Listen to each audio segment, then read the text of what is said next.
E aí pessoal, beleza? Eu sou Marcelo Honório e hoje a gente vai falar de ferramentas. Bora lá!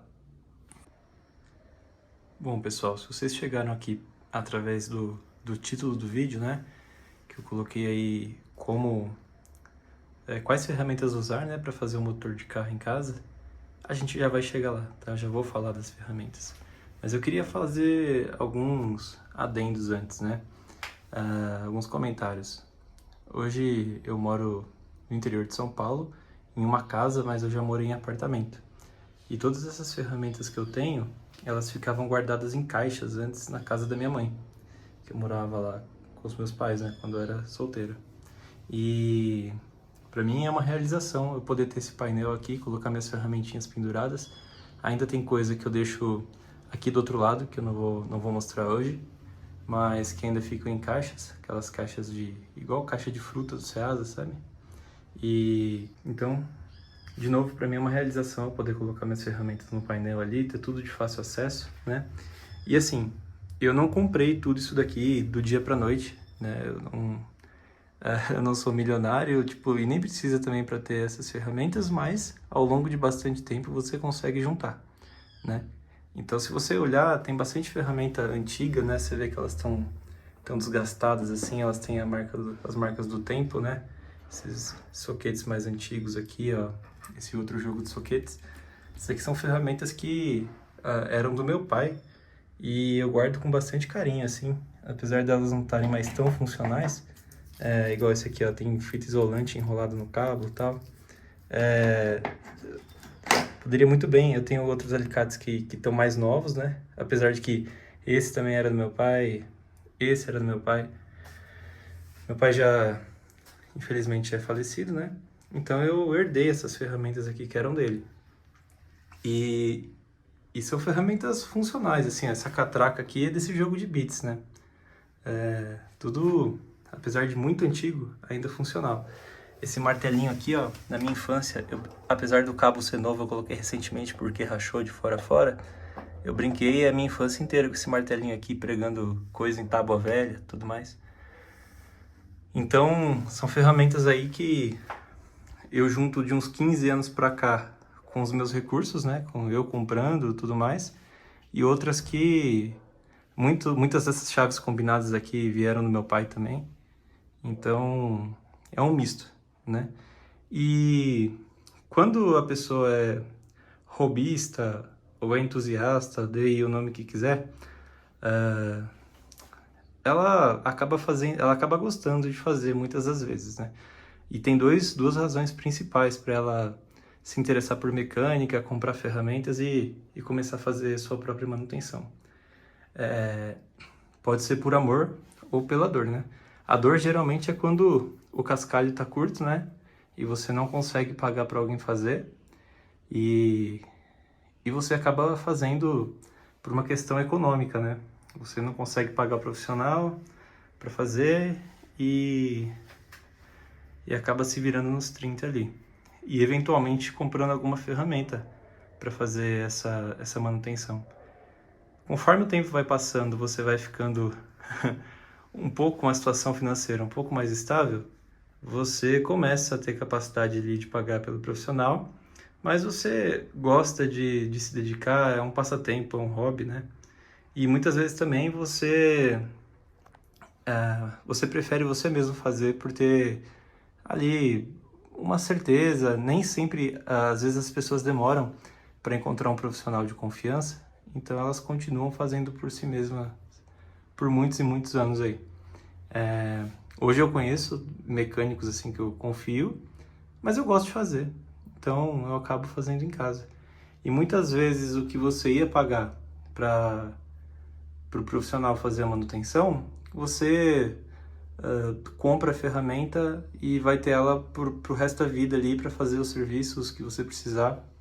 E esse valor que você gastou na ferramenta, ele vai se amortizando muito rápido, né? Então, feito essa introdução aqui, vou começar a falar sobre as ferramentas assim que eu considero essenciais para você fazer uma manutenção maior na sua casa, uma manutenção grande. E os cuidados que você tem que ter para não fazer nenhuma caca aí, né? E acabar se prejudicando, estragando mais o seu carro do que o propósito inicial, que seria consertar, né? Então, o que eu acho importante?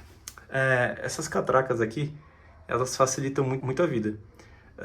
Você ter as chaves combinadas, eu diria que é essencial, é fundamental. Sim. As minhas vocês podem ver que não é um jogo perfeito, né? Elas são todas, cada uma de uma marca, todas misturadas. Eu tenho aqui também algumas que são só chave de boca, elas não são combinadas, mas eu tenho todas as medidas. Algumas medidas é bom você ter repetida, então chave 12, 13, chave 14, 15, 16 e 17, é bom você ter mais de uma, porque às vezes você pega um parafuso e porca que é passante, e se você não tiver duas chaves para travar uma de cada lado, você vai estar enrolado. Aí você tem que começar a fazer umas gambiarrinhas, né? Tipo segurar com alicate de pressão, que não é bom também, né? Não foi feito para isso. A gente usa, mas usa errado quando faz desse jeito aí, tá? E aí, de novo, as chaves são essenciais, mas nem tudo a gente consegue fazer com elas, né? Por exemplo, um parafuso de cabeçote ou um parafuso que ele fique dentro de um alojamento, você não consegue pegar com a chave desse jeito porque você não tem espaço ali para manobrar a chave. Isso é meio óbvio, né? E aí que começam a entrar os soquetes, né? Dependendo da linha de carro que você tem uma característica de soquete ali, né?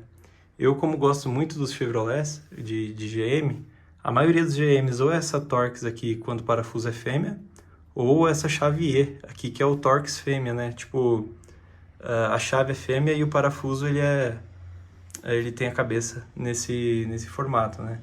Então, esses dois soquetes aqui, esse jogo é longo, né? E esse jogo é curto. Às vezes tem lugar lá que o curto ele não vai alcançar a cabeça do parafuso, então é legal você ter um longo. E os soquetes machos aqui, Torx, né? E estriado ou sextavado também são importantes de ter. Eu tenho uns kits antigos aqui, ó, alguns de um kit antigo, que eles são em polegada. Tem os que são em milímetro também. E os soquetes, eles têm de meia, de 3/8 e de 1/4, tá? Basicamente são essas três medidas. Tem de 3/4, que é maior, que é para soquete bem grande, que é já para mexer em linha diesel, linha pesada, né, de caminhão. Geralmente usa soquete 3/4. E tem uns grandões aqui, que são mais especializados, né? Esse daqui é 30, esse eu acho que é 24. Esse aqui é para soltar aquela porca do meio da roda, para soltar a mocinética. Esses soquetes aqui, ó, 14, 16, eles são soquetes de vela. Esse aqui também é de vela antiga, que é 18. Vela também pode ser nesse sistema aqui, né? Esses mais longos. Ou tem até ferramenta especial para vela. Igual essa daqui, eu tinha um Nissan Tida e ele tem o furo da vela no cabeçote muito longo, né? Isso aqui é uma chave de vela especial para Nissan Tida. Então, para ficar um pouco mais objetivo, o que efetivamente você precisa? Das chaves combinadas, que são essas aqui em cima, de um jogo de catracas, né? Não precisa de um jogo, né? Uma catraca e um cabo de força. Esse aqui é um prolongador, né? Mas uma catraca e um cabo de força já é suficiente.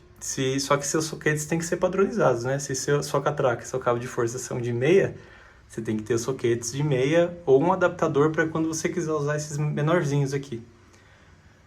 Por outro lado também, se você tem os soquetes menores e usar esses cabos de força, catracas grandes, você pode acabar exagerando na força e estragando os parafusos, né? Então, não precisa, tá? Mas ao longo do tempo você pode ir adquirindo outras ferramentas, né? Então pega um cabinho de força pequeno, uma catraca também menor, para você ir adequando ali. Para cada finalidade tem uma ferramenta específica, né? Outras ferramentas que são importantes. Chave, né? Chave Phillips, chave de fenda. Aqui eu tenho essas maiores aqui, ó, chave de fenda grande, chave Phillips grande. Tem uma fenda grande aqui também. E isso daqui é muito útil, ó, depois que você descobre, Basicamente, isso daqui é uma sextavada, né? A gente chama de chave canhão. Ela é um soquete desses aqui, ó, sextavado, só que com cabo igual de chave de fenda. Isso para você soltar uma abraçadeira ou algum parafuso que está um pouco mais longe, que você não tem raio ali para você colocar a mão de lado e virar num cabo de força assim.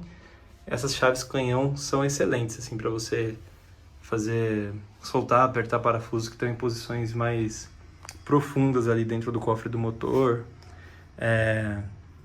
Aquelas abraçadeiras também igual de mangueira de jardim, sabe? Que tem uma rosca sem fim e uma fita cortadinha. Se você reparar, aquelas abraçadeiras elas sempre têm ou uma fenda ou um Phillips na ponta. Só que ela também tem um sextavado. E apertar aquilo lá com sextavado, com fenda ou Phillips é terrível. Você pega uma chave 6 essa daqui, ó, coloca. Se você não tomar cuidado, você até espana ela de tanto torque que você consegue colocar sem espanar, sem pular a chave. Então, eu diria que essa parte superior do painel aqui, ela é essencial para você fazer uma desmontagem bem profunda do motor. Até completa, se for o caso, tá? Você tem essas chaves em L que também são boas, são práticas para você soltar. Depois que você já soltou ali, tirou o torque de aperto do parafuso, para você virar elas nessa posição aqui, nessa posição, e girar para soltar, é muito prático, é muito rápido. Então, são bem importantes também. Depois, a gente tem os alicates, sempre precisa cortar alguma coisinha, né? Bom, martelo, marreta, essas coisas, é óbvio que em alguma situação você vai precisar, isso nem precisa, né? Mas para mecânica geral, desmontagem, esse é o básico, tá? Continuando, tem algumas coisas aqui que também são essenciais, né? Se você vai mexer no carro, muitas vezes você tem que acessar ele por baixo. Então, tem um macaco, tem alguns cavaletes, é bem importante. Fora os macacos dos próprios carros, eu tenho esse vermelhinho de 2 toneladas, esse garrafinha e esses 2 cavaletes. Eu já pensei em comprar mais cavaletes, mas eu só tenho 2 mesmo. E eu meio que nunca precisei de mais de 2. Geralmente eu tô mexendo só na frente do carro, ou só atrás, ou só de um lado. Então 2 hoje me atendem. E esses 2 eu ganhei do meu padrinho, que era dele. E desde os anos 90 eu vi ele usar muito isso daí pra mexer nos carros dele. E como ele não mexe mais, então ele me presenteou aí alguns anos atrás. O macaco também. Esse aqui era do meu pai. Esse era do meu padrinho. Então, me servem aí tranquilamente até hoje. Aqui eu já chego na talha. Aqui embaixo o que a gente tem também? Ó, tem uma chave de roda, que é importante, mas não necessariamente precisa ser essa chave em cruz aqui. Eu geralmente, quando eu tô mexendo lá no carro e vou soltar a roda, eu uso um extensor, um cabo de força e o soquete 17 e 19. Ou quando é na caminhonete eu uso o 22, que é o que vai lá. Eu tenho esse tubo, que é um tubo, já mostrei aí no vídeo do alternador, se não me engano, quando eu tava desmontando, mas é um tubo passante, geralmente eu uso ele de alavanca aqui no cabo de força para ajudar a soltar as coisas. E falando em alavanca, tem umas ferramentinhas aqui de suspensão que eu já vou chegar, que eu acho importante, mas um pé de cabra ajuda bastante, tá? Você, às vezes, descer um eixo para encaixar uma mola ou forçar uma bandeja para soltar um pivô, né? Então é bacana ter. Bom, aqui tem um joguinho de chave Allen, um longo, um curto, um jogo de chave Torx. Tudo isso aqui ajuda. Geralmente quando você vai mexer na parte de injeção do carro, principalmente dos VM, tem muito parafusinho Torx, tá? E o joguinho desse daqui de chave Torx ajuda bastante. Nem sempre o jogo de soquete Torx, que é esse daqui maior, ele vai ter o tamanho que você precisa, ou você vai ter espaço para encaixar ele, né? Às vezes essa parte aqui do soquete, ó, onde encaixa na catraca ou no cabo de força, ele é muito grande e ele atrapalha o encaixe ali, não tem espaço para colocar ele. Então é interessante você ter um kitzinho de chaves desse jeito aqui, tá? E aí pode ser também que você vai precisar, igual o Astra dessa vez, eu tirei o motor, eu, o Gustavo, o João lá, a gente tirou o motor sem precisar afastar o câmbio, sem precisar soltar as homocinéticas ali para conseguir deslocar o câmbio. Mas, por exemplo, quando eu tirei do cadete, precisou soltar ali a homocinética da roda, soltar o pivô da bandeja, braço de direção, para abrir as torres dos amortecedores e livrar o câmbio ali, soltar o câmbio para afastar ele, né? Não consegui tirar sem fazer isso. Muito tempo atrás, isso aqui é dessa época, tá, que eu comprei. É bem antigo, vocês podem ver que as caixinhas das ferramentas aqui estão todas meio sujas. Eu comprei já faz um tempo. Esse daqui, especificamente, é para tirar aquele terminal de direção. Vou tentar colocar uma foto aí para vocês verem. Mas o terminal de direção você pode tirar ele ou batendo, né? Só que você estraga o eixo ou estraga a própria bolinha dele, estraga a coifa às vezes. Ou você pode pegar o pé de cabra e forçar também para sair. Mas não são métodos muito legais porque você pode e com um pouco de certeza você vai estragar. Tem que ter... se ele tiver molinho, até sai de boa. Mas se ele tiver muito tempo lá no lugar, a hora que você usa isso aqui, chega até dar um estalo assim a hora que solta, né? E mesmo usando essa ferramenta, às vezes está tão preso, mas tão preso, que esse eixo aqui que empurra, esse parafuso que empurra, mesmo assim, mesmo usando a ferramenta, você perde o terminal porque ele incha a rosca e aí depois a porca não entra mais, tá? Então, mais facilita a extração, é mais seguro, menos risco de você se machucar e também, se não tiver tão apertada a peça, menos risco de estragar a peça também e você poder reutilizar se estiver boa. Aí, por enquanto, a gente está falando de ferramenta, exceto essa daqui que eu acabei de falar, a gente está falando de ferramenta mais normal, né? Mas vamos supor que você já está desmontando lá, tá, sei lá, trocando uma correia dentada, né? Alguns carros, eles precisam de ferramentas especiais para trocar a correia dentada. Igual eu gosto tanto de Chevrolet 8 válvulas, porque eu acho que praticamente todos, você colocou na marquinha lá no volante a polia embaixo, colocou a polia de cima também na marquinha em cima, cara, é só montar a correia ali, ajustar a tensão e boa. Ao 16 válvulas, no caso, ele já precisa dessa ferramenta aqui para travar o comando. Então, é importante ter essa ferramentinha especial. Eu tinha comentado antes, né, igual, quando eu tinha o Nissan Tida, tive que comprar essa ferramenta aqui para checar as velas, né? E depois eu acabei trocando. Então, no caso de alguns serviços mais especializados que você vai fazer dentro do motor ali, você vai precisar de algumas ferramentas especiais dependendo do modelo do seu carro. E é extremamente recomendável que você siga as recomendações e compre essas ferramentas especiais. Inclusive, quando você compra, deixa eu abrir a caixinha aqui, ó.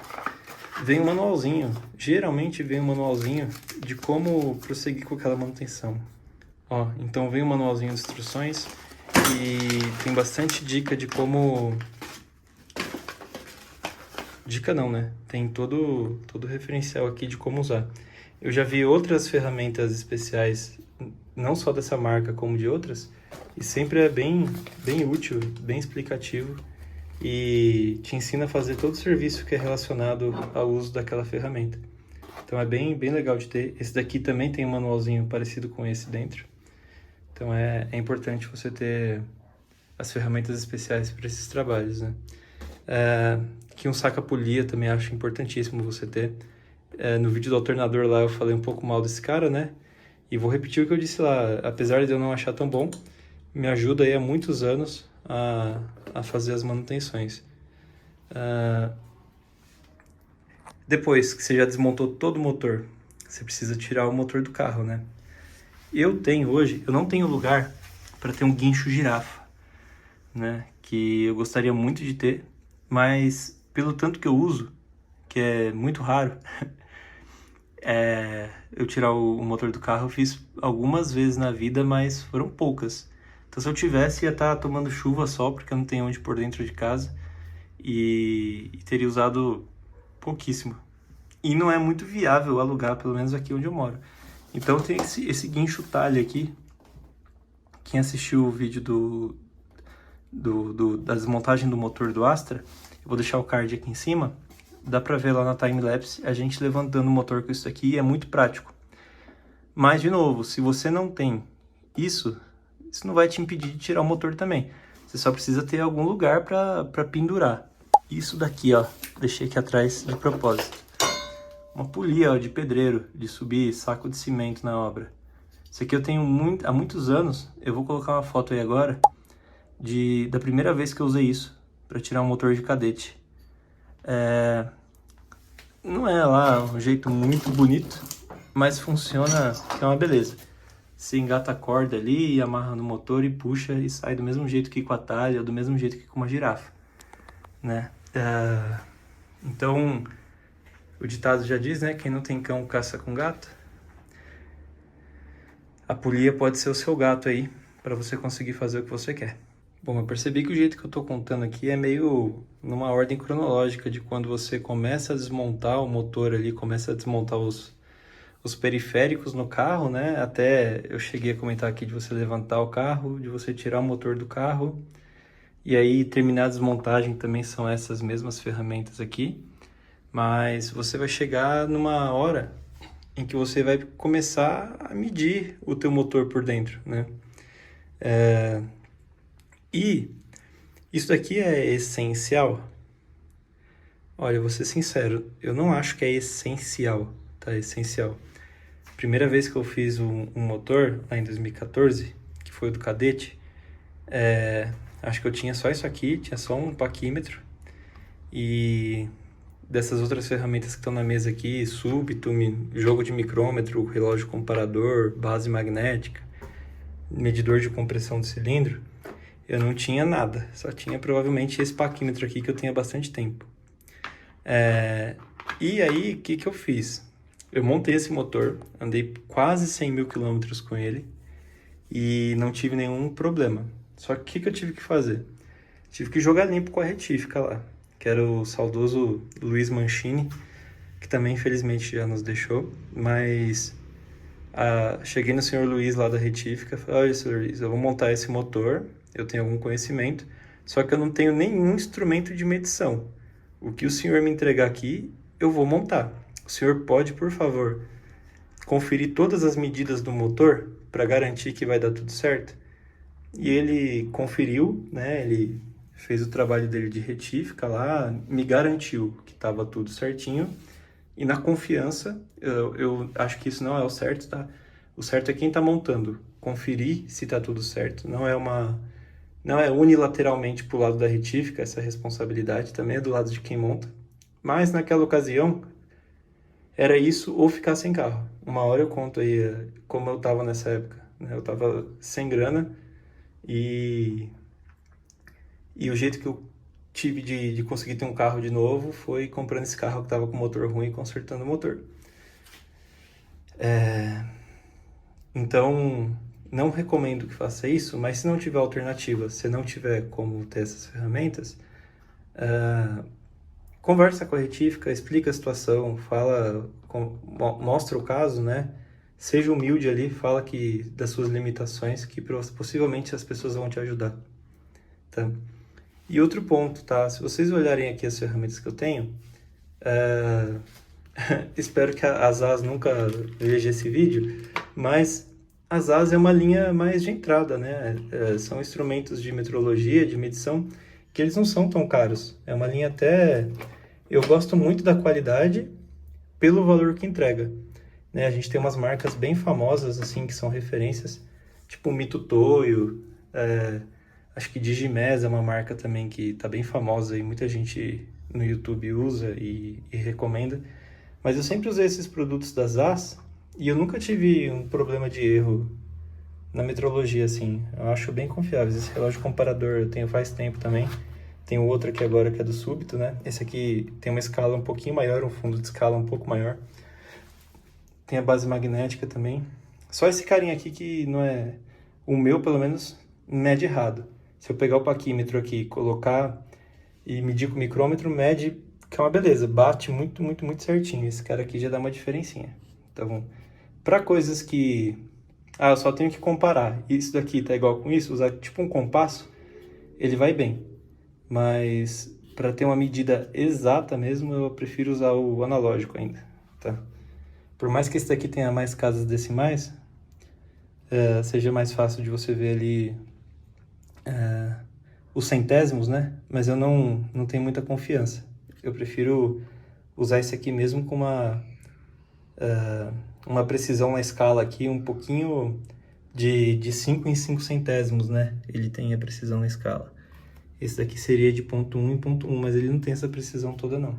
Antes que eu me esqueça aqui, eu falei das asas aqui e tal, mas eu acho que eu não transmiti a mensagem que eu queria, que é assim, se você não é um profissional, você não vai ganhar vida com isso, o ótimo, ele é inimigo do bom, né? Então, cara, em vez de comprar uma ferramenta com tudo isso daqui que eu tenho, eu fui comprando várias ferramentas mais simples, mais baratas e que vão me atender, vão suprir minha necessidade sem eu gastar tanto, né? Então, eu acho que você colocar na balança, fazer um meio termo, nem comprar o pior que existe, porque aí você vai ter alguns problemas, né? Ele não vai fazer o mínimo que ele se propõe, que é ter o mínimo de precisão ali. Também não vai ter nenhuma durabilidade. Pega um meio termo, assim, pega... não estou recomendando as As, tá? Mas é o que eu mais tenho aqui. Não é a mais cara, não é a mais barata e me atende bem. Então, não deixe de ter porque você não pode ter o melhor, né? Tem aquilo que você pode ter naquele momento e se um dia você puder ter o melhor que existe, aí você vai lá e compra. Então é isso. Essa é a parte de metrologia que eu queria mostrar. E agora começa a montagem do motor, né? Vamos ver as ferramentas aí para montagem. Enquanto eu editava, eu achei que faltou uma parte. E aí eu tô incluindo agora depois. Mas vai fazer sentido aí pro contexto do vídeo, ó. Ainda da parte de metrologia, eu esqueci de falar disso aqui. A gente chama isso aqui de plastic gauge, ou... eu acho que é plastic gauge mesmo o nome que o pessoal dá. É uma massinha que você coloca entre o mancal e a bronzina ali, e aperta o mancal, ou a capa de biela ali, e vê quanto que esmagou o plastiquinho. Depois você tem uma graduação aqui, que você compara quanto que esmagou em relação aqui a esses desenhos, e você tem uma ideia de medida. Então isso aqui ainda faz parte da metrologia, tá? Também vou mostrar para vocês como é que usa quando for montar o motor. Esse alicate aqui é um alicate de anel, mas é um alicate de anel elástico, né? Ele não é bem um alicate de anel de segmento ali, de pistão. Porém, eu já usei ele para abrir anel para encaixar no cilindro, no pistão, quer dizer. Não é a melhor coisa. O anel pode escapar e voar longe. Você pode abrir demais e acabar deformando o anel. Então não é o melhor. Eu vou colocar uma fotinha aqui do lado da ferramenta certa que eu vou comprar para usar dessa vez. Que aí ela abre o anel com mais segurança e só o tanto que precisa mesmo. Também dá para você colocar o anel no pistão, colocando primeiro um lado e dando a volta, assim. Mas isso pode deformar o anel e acabar estragando os anéis aí, tá? Outra ferramenta importante para montagem, na sequência aqui eu vou falar dos torquímetros, mas antes você tem que colocar o pistão dentro do cilindro, né? Então tem essa cinta de pistão, cinta de anéis aqui, compressor de anéis de pistão, que também é muito útil. Você usa essa chavinha aqui, vai apertando, ele aperta o pistão, você só coloca lá e desce para dentro do cilindro. O torquímetro, eu acho que todo mundo sabe que é essencial para você montar o motor, né? O ideal é que seja uma ferramenta bem precisa, uma ferramenta boa. Aqui não deveria dar para regatear muito, né? Você deveria ter uma ferramenta boa. As que eu tenho não são lá grandes coisas, tá? Eu tenho esse Li Pro, que eu tenho desde quando eu fiz o motor do Cadete lá em 2014. E eu fechei o motor dele com isso daqui. Tenho esse daqui de vareta, que ele pega aqui desde uns torques bem baixos até um torque alto. E assim, por que eu consegui? E esse cara aqui, ele tem uma escala um pouco mais alta já. Ele começa em 2,5 kg de torque, alguma coisa assim, ou 2,1, e vai até quase 20. Ele é bem... ou 18 quilos, alguma coisa assim. Ele é bem forte. Só que, por exemplo, você vai fechar o motor original, o torque ele é angular, né? Você dá, sei lá, 2 quilos, 3 quilos de torque no parafuso ali do cabeçote e o resto do torque é angular. E aí você tem essa ferramentinha aqui que você pode usar com o cabo de força mesmo. Você não precisa usar com o torquímetro. Na época que eu fechei o motor do Cadete, nem isso daqui eu tinha. Eu imprimi uma... Isso aqui o pessoal chama de transferidor. É um transferidor, né? Também pode ser chamado de goniômetro. Ele é um adaptador aqui que pega na catraca, no cabo de força ou no seu torquímetro. E aqui você prende o soquete que vai virar o parafuso. E essa haste você prende em algum lugar do motor ali para manter a parte da escala travada, tá bom? O que eu fiz na época? Imprimi um transferidor de papel numa folha sulfite assim. Não lembro se foi sulfite ou se eu peguei uma cartolina e cortei do tamanho de um... Cartolina ou canson, cortei do tamanho de uma A4 e imprimi lá um transferidorzão grande. Furei no meio dessa folha com esse prolongador aqui e pedi para alguém ir olhando enquanto eu fazia força ali para virar, se dava o ângulo certo. Um jeito bem mambembe, né? Bem caseiro mesmo. Mas, de novo, funcionou. Não recomendo que faça isso, mas se não tiver outro jeito, é um modo de você fazer. E esse aqui eu usava para coisinha mais leve, até 1 kg de torque, 1,5 kg, só para tentar... Não tem exatidão, tá? Ele não tem uma exatidão tão grande assim, mas pelo menos para eu tentar aplicar a mesma força em todos os parafusos, eu acredito que ele servia. Aí dessa vez para o motor do Astra, a gente vai usar um negócio um pouco mais requintado. Esse aqui é um torquímetro Topic. Ele não é meu, ele é do João Vitor, que é aquele meu amigo que apareceu no vídeo da desmontagem do motor. O João Vitor já teve oficina, tudo, e então ele tem algumas ferramentas bem legais. E esse Topic aqui é muito especial, muito legal. Ele é digital, né?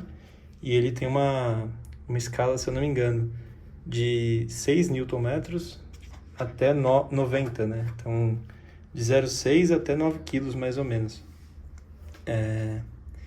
E é bem bacana mesmo. A gente vai usar para algumas coisas agora na montagem do motor do Astra. E eu acho que é isso, tá, gente? Tem algumas coisas... Eu tinha mostrado esse tubo aqui também. Se vocês olharem aqui no canto, eu tenho um tubo bem maior. Isso daqui é da época que meu pai desmontava pneu de caminhão em casa. Meu pai era caminhoneiro. Então precisava de um cabo de força bem longo para conseguir soltar parafuso de roda, essas coisas. É isso, pessoal. Eu acho que eu consegui cobrir boa parte aqui das ferramentas que eu acho que são importantes. Para finalizar aqui, uma morsa, né? É legal você ter uma bancada. Essa bancada foi eu mesmo que fiz. Comprei ferro de 30 e... Ferro de 30, essa madeira aqui na madeireira. Invernizei. E eu mesmo que fiz aqui, dá pra ver minha assinatura aqui de quando eu fiz. Eu tenho máquina de solda também, aproveitando que a gente está falando de ferramentas. Vou contar uma história interessante, ó, de você não ter o dinheiro para fazer manutenção e acabar se virando e depois colher frutos desse desafio, né? Então, em 2015, esse mesmo cadete que eu tinha feito o motor, eu comecei a forçar um pouco demais ele, fazer uns borrachões, fazer arruaça, né? E eu acabei trincando o monobloco dele, a parede corta-fogo embaixo, né? E isso em valores da época, o pessoal me cobrou R$ 1.600 para tirar o motor e fazer essa solda aí da parede corta-fogo, colocar o motor de volta. Eu fui na General Osório lá em São Paulo, paguei R$ 700 numa máquina de solda e uma máscara. E um rolo de arame de MIG sem gás. E, de novo, tirei o motor em casa mais uma vez e lixei, soldei. Assisti vídeo no YouTube lá do Brasil Welds, do Sr. Messias de Carvalho. Foi um grande professor de solda aí. E soldei o carro e deve estar andando até hoje com essa solda aí sem problemas, né? E aí eu gosto de fazer, ó, essa bancada aí. Eu que fiz. Me serve muito. E é bem firme, bem bacana. Então, eu incentivo, não deixem de fazer as coisas. Acreditem, coloquem energia, que o universo recompensa a gente quando a gente tem vontade, tem coragem de fazer as coisas. Então virando aqui para finalizar para vocês, espero que vocês tenham curtido. Tô começando a gravar, então às vezes eu sou meio prolixo, às vezes eu dou umas cortadas no meio do que eu tô falando, assim, perco um pouco o fio da meada, mas eu espero que vocês gostem de coração. O que vocês tiverem de dúvida, deixa nos comentários que eu vou tentar responder assim que possível. Se tem alguma coisa que eu falei ou que eu não falei que vocês acham que eu devia ter falado, ou alguma dúvida de alguma ferramenta que está no painel, ou de qualquer outra que eu conheça, que eu possa ajudar, deixa aí nos comentários, pergunta, comenta, que a gente vai conversando, tá? E a gente se vê numa próxima. Vão ter outros vídeos. Essas ferramentas que eu mostrei para montagem, para metrologia, a minha ideia é quando as peças do Astra chegarem, elas ainda estão na retífica. A gente faça a metrologia juntos, eu ensine vocês o que eu sei aqui de como medir, né, do que medir e de como montar. O que é boa prática, o que você deve fazer, o que não deve fazer. Tá? Então a gente se vê em breve. Eu vou tentar colocar vídeo toda semana. E aí, curtam se você curtiu, né? O pessoal sempre fala, mas faça se você sentir no seu coração aí que é pra fazer. Então se você gostou, deixa a curtida. Se você tá gostando do que a gente tá fazendo, se inscreva. E aí a gente vai fortalecendo e vai criando essa amizade. Tá bom? Obrigado, pessoal, e até a próxima.